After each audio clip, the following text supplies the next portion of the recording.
Hello guys, for today's video, Char, buhat rabi ito tag merinda. Kay gikan man tag duty.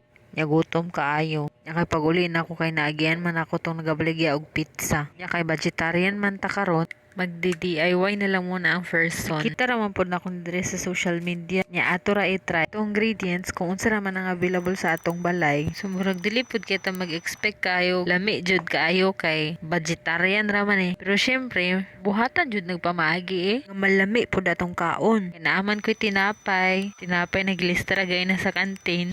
Tapos pinya sa ref, tomato ug banana ketchup, tuna flakes. Man natog buhat anang DIY pizza nato. Lutuon na nato na dira sa atong air fryer. Nya kung wala mo air fryer, pwede ra man na sa kalaha. Iluhit lang yung apoy.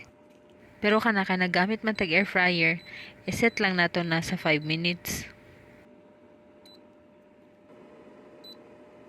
After 5 minutes,